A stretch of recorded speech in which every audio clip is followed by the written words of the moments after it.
Hi hello friends welcome back to my YouTube channel super study IQ ಜಿಕೆಗೆ ಸ್ವಾಗತ friends. ಇವತ್ತಿನ ಒಂದು ವಿಡಿಯೋದಲ್ಲಿ RRB group D shift wise ಪ್ರಶ್ನೋತ್ತರಗಳ ಕುರಿತು ನಿಮಗೆ ತಿಳಿಸಿಕೊಡುತ್ತೇವೆ ಫ್ರೆಂಡ್ಸ್. ಈ ವಿಡಿಯೋನ ಎಲ್ಲಿ ಸ್ಕಿಪ್ ಮಾಡದೆ ಕೊನೆವರೆಗೆ ನೋಡಿ. ಯಾರೆಲ್ಲ ನಮ್ಮ ಯೂಟ್ಯೂಬ್ ಚಾನಲ್ ಹೊಸದಾಗಿ ನೋಡ್ತಿದ್ರು ಈಗಲೇ ಹೋಗಿ ಲೈಕ್ ಮಾಡಿ, ಶೇರ್ ಮಾಡಿ, ಸಬ್ಸ್ಕ್ರೈಬ್ ಮಾಡಿ ಫ್ರೆಂಡ್ಸ್. ಇನ್ನು ಟೈಮ್ ವೇಸ್ಟ್ ಮಾಡದೆ ವಿಡಿಯೋನ ಸ್ಟಾರ್ಟ್ ಮಾಡೋಣ ಬನ್ನಿ ಫ್ರೆಂಡ್ಸ್. ಮೊದಲನೇ ಪ್ರಶ್ನೆ ಬಂದ್ಬಿಟ್ಟು 2024ರ ಪ್ಯಾರಾ ಒಲಿಂಪಿಕ್ಸ್ ಕ್ರೀಡಾಕೂಟದಲ್ಲಿ ಪುರುಷರ ಹೈ ಜಂಪ್ T64 ಚಿನ್ನದ ಪದಕ ಗೆದ್ದ ಪ್ರವೀಣ್ ಕುಮಾರ್ ಯಾವ ಪರಿಣಿತಿಗೆ ಹೊಂದಿದ್ದಾರೆ? ಸರಿಯಾದ ಉತ್ತರ ಅಥ್ಲೆಟಿಕ್ಸ್ ಅಂತ ಹೇಳ್ಬೋದು ಫ್ರೆಂಡ್ಸ್. ಪ್ರಶ್ನೆ 2, 2025ರ ಮಹಿಳಾ ಏಕದಿನ ಅಂತಾರಾಷ್ಟ್ರೀಯ ODI ಕ್ರಿಕೆಟ್ ಅತ್ಯಂತ ವೇಗದ ಶತಕ ಗಳಿಸಿದವರು ಯಾರು? ಸರಿಯಾದ ಉತ್ತರ ಸ್ಮಿತಿ ಮಂದಣ್ಣ. ಪ್ರಶ್ನೆ 3, 2025ರ ಸುಸ್ಥಿರ ಅಭಿವೃದ್ಧಿ ಗುರಿಗಳ SDG ಸೂಚ್ಯಂಕದಲ್ಲಿ ಭಾರತದ ಶ್ರೇಯಾಂಕ ಎಷ್ಟು? ಸರಿಯಾದ ಉತ್ತರ 99ನೇ ಸ್ಥಾನ ಅಂತ ಹೇಳ್ಬೋದು ಫ್ರೆಂಡ್ಸ್. ಈ ಪ್ರಶ್ನೆಗಳು ನಿಮ್ಗೆ ಇಷ್ಟವಾದ್ರೆ ಲೈಕ್ ಮಾಡಿ, ಶೇರ್ ಮಾಡಿ. ಪ್ರಶ್ನೆ 4, ಕ್ರಿಕೆಟ್ಗೆ ನೀಡಿದ ಸೇವೆಗಾಗಿ 2025ರಲ್ಲಿ ಇಂಗ್ಲೆಂಡ್ನ ಯಾವ ಮಾಜಿ ವೇಗದ ಬೌಲರ್ಗೆ ನೈಟ್ಹುಡ್ ಪ್ರಶಸ್ತಿ ನೀಡಲಾಯಿತು? ಸರಿಯಾದ ಉತ್ತರ ಜೇಮ್ಸ್ ಆಂಡರ್ಸನ್ ಅಂತ ಹೇಳ್ಬೋದು. ಪ್ರಶ್ನೆ 5, ಇಸ್ರೋದ 17ನೇ ಮಿಷನ್ ಯಾವುದು? ಇಸ್ರೋದ 17ನೇ ಮಿಷನ್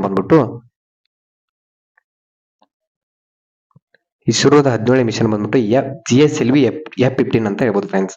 ಪ್ರಶ್ನೆ 6, 2025ರಲ್ಲಿ ಭಾರತೀಯ ನೌಕಾಪಡೆಯು ಯಾವ ದೇಶದ ನೌಕಾಪಡೆಯೊಂದಿಗೆ ಸಹ ಅಭ್ಯಾಸ ನಡೆಯಿತು? ಸರಿಯಾದ ಉತ್ತರ ಅಮನ್, ನೌರೋ, UK, ಗ್ರೀಸ್ನಂತ ದೇಶಗಳೊಂದಿಗೆ ಸಮರಾಭ್ಯಾಸ ನಡೆಸುತ್ತದೆ ಫ್ರೆಂಡ್ಸ್.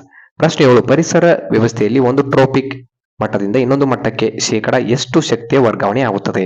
ಸರಿಯಾದ ಉತ್ತರ ಬಂದ್ಬಿಟ್ಟು 10% ಅಂತ ಹೇಳ್ಬೋದು. ಪ್ರಶ್ನೆ 8, ವಿಶ್ವ ಆರೋಗ್ಯ ದಿನದ ವಿಷಯವೇನು?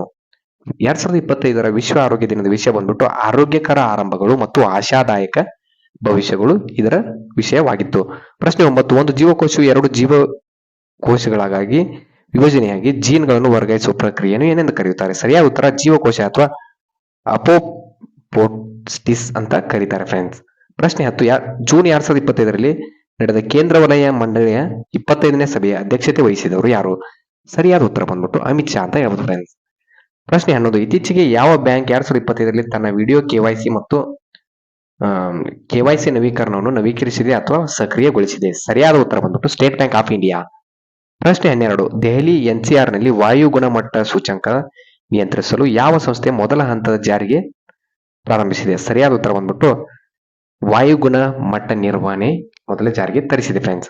ಪ್ರಶ್ನೆ 13, ಸೀಸದ ನೈಟ್ರೇಟ್ ಪೊಟ್ಯಾಸಿಯಂ ಅಯೋಡೈಡ್ ನೊಂದಿಗೆ ಪ್ರತಿಕ್ರಿಯಿಸಿದಾಗ ರೂಪುಗೊಳ್ಳುವ ಅವಕ್ಷೇಪದ ಬಣ್ಣವೇನು? ಸರಿಯಾದ ಉತ್ತರ ಬಂದ್ಬಿಟ್ಟು ಹಳದಿ ಬಣ್ಣ ಅಂತ ಹೇಳ್ಬೋದು ಫ್ರೆಂಡ್ಸ್. ಪ್ರಶ್ನೆ 14, ಯಾವ ಸ್ಕ್ಯಾಟರಿಂಗ್ ಪ್ರಯೋಗದ ಮೂಲಕ ರುದರ್ಫೋರ್ಡ್ ಪರಮಾಣುವಿನ ನ್ಯೂಕ್ಲಿಯಸ್ ಅನ್ನು ಕಂಡುಹಿಡಿದರು? ಸರಿಯಾದ ಉತ್ತರ ಬಂದ್ಬಿಟ್ಟು ಅಲ್ಪಾಕನ ಸ್ಕ್ಯಾಟರಿಂಗ್ ಪ್ರಯೋಗ ಅಂತ ಹೇಳ್ಬೋದು ಫ್ರೆಂಡ್ಸ್. ಇದಕ್ಕೆ ಸರಿಯಾದ ಉತ್ತರ. ಪ್ರಶ್ನೆ 15, ಅದಿರಿನಿಂದ ಕಲ್ಮಶಗಳನ್ನು ಅಥವಾ ಗ್ಯಾಂಗ್ಯೂ ಅನ್ನು ತೆಗೆದುಹಾಕುವುದು ಪ್ರಕ್ರಿಯೆಯನ್ನು ಏನೆಂದು ಕರೆಯುತ್ತಾರೆ? ಸರಿಯಾದ ಉತ್ತರ ಅದಿರಿನ ಪುಷ್ಪೀಕರಣ ಅಥವಾ ಸಾಂದ್ರೀಕರಣ ಅಂತ ಕರೀತಾರೆ ಫ್ರೆಂಡ್ಸ್. ಪ್ರಶ್ನೆ 16, ಜಾನ್ ಡಾಲ್ಟನ್ ಪರಮಾಣು ಸಿದ್ಧಾಂತದ ಪ್ರಕಾರ ಈ ಕೆಳಗಿನ ಯಾವ ಹೇಳಿಕೆ ಸರಿಯಾಗಿದೆ? ಸರಿಯಾದ ಉತ್ತರ ಬಂದ್ಬಿಟ್ಟು ಪರಮಾಣುವಿನ ನ್ಯೂಕ್ಲಿಯಸ್ ಧನಾತ್ಮಕವಾಗಿದ್ದರೆ ಮತ್ತು ಎಲೆಕ್ಟ್ರಾನ್ಗಳು ಅದರ ಸುತ್ತ ಸುತ್ತುತ್ತವೆ. ಇದು ಸರಿಯಾದ ಉತ್ತರ. ಪ್ರಶ್ನೆ 17, ಯಾವ ರೀತಿಯ ಬಂಧವು ಮುಖ್ಯವಾಗಿ ಇಂಗಾಲದಿಂದ ರೂಪುಗೊಳ್ಳುತ್ತದೆ? ಸರಿಯಾದ ಉತ್ತರ ಬಂದ್ಬಿಟ್ಟು ಕೋವೆಲೆಂಟ್ ಬಂಧ ಅಂತ ಹೇಳ್ಬೋದು ಫ್ರೆಂಡ್ಸ್. ಕೋವೆಲೆಂಟ್ ಬಾಂಡ್ ಬಂದ್ಬಿಟ್ಟು ಇದು ಇಂಗಾಲದಿಂದ ರೂಪುಗೊಳ್ಳುತ್ತದೆ. ಪ್ರಶ್ನೆ 18, ಲೋಹವು ಸಾವಯವ ಆಮ್ಲದೊಂದಿಗೆ ಪ್ರತಿಕ್ರಿಯಿಸಿದಾಗ ಯಾವ ಅನಿಲ ಉತ್ಪತ್ತಿಯಾಗುತ್ತದೆ? ಸರಿಯಾದ ಉತ್ತರ ಬಂದ್ಬಿಟ್ಟು ಹೈಡ್ರೋಜನ್ ಅನಿಲ ಉತ್ಪತ್ತಿಯಾಗುತ್ತದೆ. ಪ್ರಶ್ನೆ 19, ಬಿಳಿ ಬೆಳಕು ಪ್ರಿಸಂ ಮೂಲಕ ಹಾದು ಹೋಗಿ ವಿಭಿನ್ನ ಬಣ್ಣಗಳಾಗಿ ವಿಭಜನೆಯಾಗುವ ಪ್ರಕ್ರಿಯೆಯನ್ನು ಏನೆಂದು ಕರೆಯುತ್ತಾರೆ? ಸರಿಯಾದ ಉತ್ತರ ಬಂದ್ಬಿಟ್ಟು ಬೆಳಕಿನ ಪ್ರಸರಣ ಅಂತ ಕರೀತಾರೆ ಫ್ರೆಂಡ್ಸ್. ಪ್ರಶ್ನೆ 20, 2025ರಲ್ಲಿ ಯಾವ ಚಿತ್ರವು 10 ಪ್ರಶಸ್ತಿಗಳನ್ನು ಗೆದ್ದು ಪ್ರಮುಖವಾಗಿ ನಾಮನಿರ್ದೇಶನಗೊಂಡಿತು ಅಂತ ಇಲ್ಲಿ ಪ್ರಶ್ನೆಯನ್ನು ಕೇಳಿದ್ದಾರೆ ಫ್ರೆಂಡ್ಸ್. ಇದಕ್ಕೆ ಸರಿಯಾದ ಉತ್ತರ ಬಂದ್ಬಿಟ್ಟು ಲಾಪತಾ ಲೇಡೀಸ್ ಅಂತ ಹೇಳ್ಬೋದು. ಪ್ರಶ್ನೆ 21, ಸಂಭಾವ್ಯ ಶಕ್ತಿಯು ಯಾವ ಅಂಶಗಳ ಮೇಲೆ ಅವಲಂಬಿತವಾಗಿರುತ್ತದೆ? ಸರಿಯಾದ ಉತ್ತರ ಬಂದ್ಬಿಟ್ಟು ದ್ರವ್ಯರಾಶಿ, ಎತ್ತರ ಮತ್ತು ಗುರುತ್ವಾಕರ್ಷಣೆ ಮೇಲೆ ಸಂಭಾವ್ಯ ಶಕ್ತಿಯು ಅವಲಂಬಿತವಾಗಿರುತ್ತದೆ. ಪ್ರಶ್ನೆ 22, ತೆಲಂಗಾಣದ ಕಚ್ಚಿ ಬೌಲಿ ಭೂ ಸಮಸ್ಯೆಯು ಯಾವ ವಿಶ್ವವಿದ್ಯಾಲಯಕ್ಕೆ ಸಂಬಂಧಿಸಿದೆ? ಸರಿಯಾದ ಉತ್ತರ ಬಂದ್ಬಿಟ್ಟು ಹೈದರಾಬಾದ್ ವಿಶ್ವವಿದ್ಯಾಲಯ ಅಂತ ಹೇಳ್ಬೋದು. ಪ್ರಶ್ನೆ 23, ಫಾಲೋಪಿನ್ ಟ್ಯೂಬ್ ನಿರ್ಬಂಧಿಸಲ್ಪಟ್ಟರೆ ಯಾವ ಪ್ರಕ್ರಿಯೆ ನಿಲ್ಲುತ್ತದೆ? ಸರಿಯಾದ ಉತ್ತರ ಬಂದ್ಬಿಟ್ಟು ಫಲೀಕರಣ ನಿಲ್ಲುತ್ತದೆ ಫ್ರೆಂಡ್ಸ್. ಪ್ರಶ್ನೆ 24, JJ ಥಾಮ್ಸನ್ ಅವರು ಪರಮಾಣು ಸಿದ್ಧಾಂತದ ವ್ಯಾಖ್ಯವೇನು ಮತ್ತು ಅದನ್ನು ಏನೆಂದು ಕರೆಯುತ್ತಾರೆ? ಸರಿಯಾದ ಉತ್ತರ ಯಾವ್ದಪ್ಪ ಅಂತಂದ್ರೆ JJ ಥಾಮ್ಸನ್ ಬಂದ್ಬಿಟ್ಟು ಪ್ಲಂಫುಡ್ ಮಾದರಿ ಬಂದ್ಬಿಟ್ಟು ಇದು ಕಲ್ಲಂಗಡಿ ಮಾದರಿಯನ್ನು ಪರಮಾಣು ಸಿದ್ಧಾಂತದ ಅಂತ JJ ಥಾಮ್ಸನ್ ಅವರು ಕರೀತಾರೆ. ಪ್ರಶ್ನೆ 25, ಗರುಡ ಡ್ರೋನ್ ಗರುಡ ಏರೋಸ್ಪೇಸ್ ಯಾವ ನಗರದಲ್ಲಿದೆ? ಸರಿಯಾದ ಉತ್ತರ ಬಂದ್ಬಿಟ್ಟು ಗರುಡ ಡ್ರೋನ್ ಬಂದ್ಬಿಟ್ಟು ಚೆನ್ನೈ ನಗರದಲ್ಲಿ ಕಂಡುಬರುತ್ತದೆ. ಪ್ರಶ್ನೆ 26, ಸಸ್ಯಕೋಶಗಳಲ್ಲಿ ಪ್ಲಾಸ್ಮಾ ಪೊರೆಯ ಹೊರಗೆ ಇರುವ ಗಟ್ಟಿಯಾದ ಹೊರಹೊದಿಕೆಯನ್ನು ಏನೆಂದು ಕರೆಯುತ್ತಾರೆ? ಸರಿಯಾದ ಉತ್ತರ ಬಂದ್ಬಿಟ್ಟು ಕೋಶಗೋಡೆ ಅಂತ ಹೇಳ್ಬೋದು ಫ್ರೆಂಡ್ಸ್. ಈ ಪ್ರಶ್ನೆಗಳು ಇಷ್ಟವಾದರೆ ಲೈಕ್ ಮಾಡಿ, ಶೇರ್ ಮಾಡಿ, ಏನಾದರೂ ತಪ್ಪಿದರೆ ಕ್ಷಮೆ ಇರಲಿ ಫ್ರೆಂಡ್ಸ್.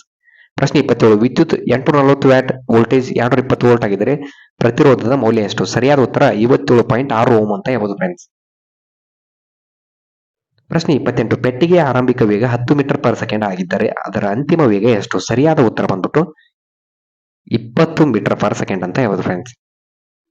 ಪ್ರಶ್ನೆ 29, ಸ್ಮೂತ್ ಎಂಡೋಪ್ಲಾಸ್ಮಿಕ್ ರೆಟಿಕ್ಯುಲಮ್ SCR ಈ ಕೆಳಗಿನ ಯಾವ ಕಾರ್ಯಗಳನ್ನು ನಿರ್ವಹಿಸುತ್ತದೆ?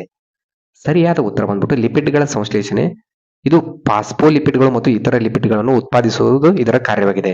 ಪ್ರಶ್ನೆ 30, ಗರ್ಭಾವಸ್ಥೆಯಲ್ಲಿ ಭ್ರೂಣವು ಉತ್ಪಾದಿಸುವ ತ್ಯಾಜ್ಯದಿಂದ ಉತ್ಪನ್ನಗಳು ಮುಖ್ಯವಾಗಿ ಯಾವುದರಿಂದ ಹೊರಹಾಕಲಾಗುತ್ತದೆ?